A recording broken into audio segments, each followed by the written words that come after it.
Welcome sa Dries TV. Kung interesado ka sa ganitong news, huwag kalimutang isubscribe ang ating YouTube channel. Maraming salamat! So, ayan, welcome back again sa ating YouTube channel mga kakimpaw, and sa update nating ito, ang pag-uusapan natin ay tungkol sa mga importanteng ganap kina Kim and syempre kay Paula Abilino. Pero bago po ang lahat, maraming salamat sa inyong patuloy na pagsuporta at pagsubaybay sa mga daily update natin. Kaya naman bilang pasasalamat, narito po ang mga napili kong komento patungkol yan sa naging previous update. Unang komento mula po ito kay Ginang Annalyn Hiccup. Sabi nga ni Paulo, kung magmamahal siya ulit, siya na ang the one and the last forever. Sigurado si Kim na ang last, kaya wait lang tayo at marami pa silang inaayos. Sobrang nakaka-good vibes at napakasarap po sa tenga na marinig itong impormasyon ni Ma'am Annalyn Hiccup na pag nagmahal si Paula Abilino, ito na yung one and last forever, mga kakimpaw. Ibig sabihin, nakakasigurado tayo na si Chinita Princess na po, mga kakimpaw, ang panghuling mamahalin ni Paula Abilino at dadalhin sa altar. Yan po ang napakasarap sa tenga, mga kakimpaw, kaya antayin na lang natin kung kailan po mangyayari yung inaasam-asam natin na kasalan po ng Kim Pao. Dahil for sure, marami po ang magiging masaya dito. Buong bansa magpapaletsyon, buong bansa makikiselebrate pag yan po ay nangyari. Kaya wag tayong magmadali, enjoy lang natin yung process ng mga project ni Kim and Paula Abilino. Suportahan natin yung mga bawat project nila kasi yan po ang kailangan ni Kim and Paolo Abilino sa ngayon. Okay, enjoy the process lang. Huwag masyadong magmadali, mga kakimpaw. Darating din po yan sa tamang panahon. So maraming salamat po sa komento, Ginang Annalyn Hiccup. God bless po sa inyo and mag-iingat po kayo palagi. At ang next comment naman mula po kay Ginang Norma Dayag. Sabi niya, may engagement o wala, basta sila na, kasi yung suit niya na sing-sing sa Korea, ayun ang ginamit niya nang mag-propose kay Kim sa movie nila na What's Wrong with Secretary Kim, na after the actual shooting ng scene, ayun na din ang proposal niya kay Kimi.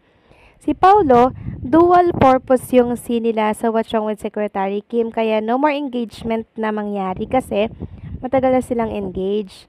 Vloggers, batiin naman nyo yung idol nyo na si Jay para bumanga yung pangalan niya. Hindi yung puro bash ang ginagawa nyo, kasi for every bash, si may kapalit sa blessing sa Kim Pao. Ayan, blessing sa Kim Pao ay yung Shopee na si Kimi ang grand endorser.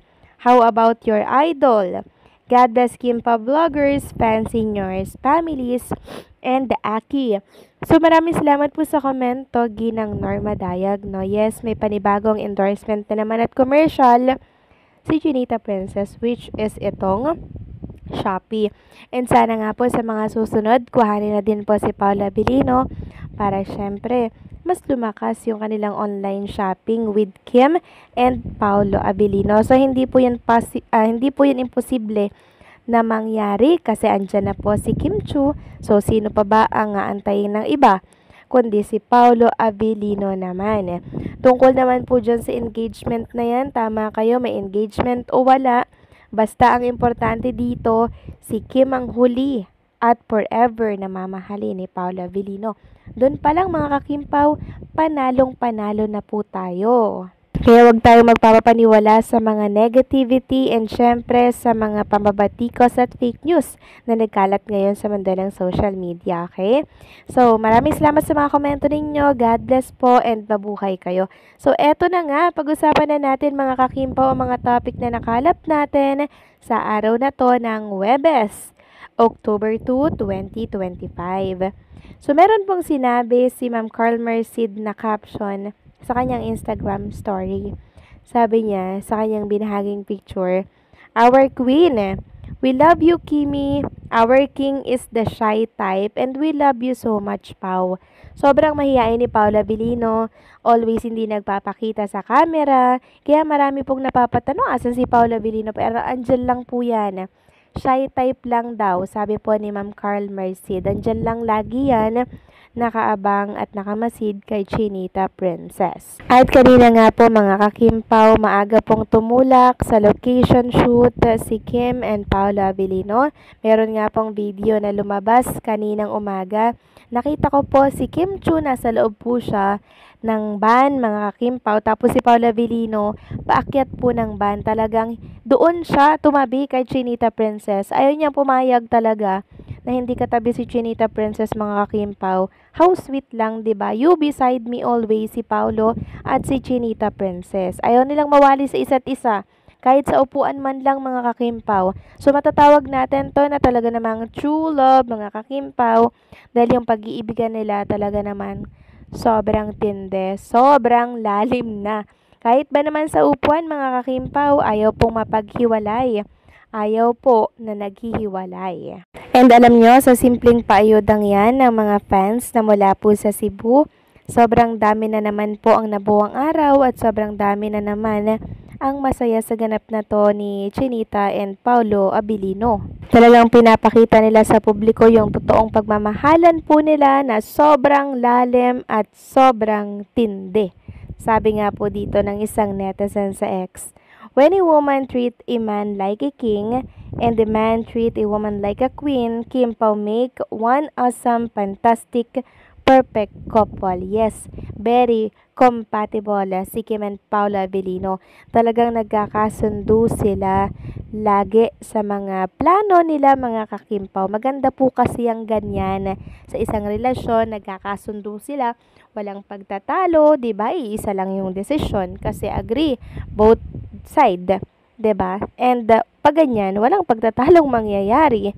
'Di ba mga kakimpaw? At nakakatuwa lang kasi si Kim and Paolo Abilino, meron pong ganito sa kanilang relationship.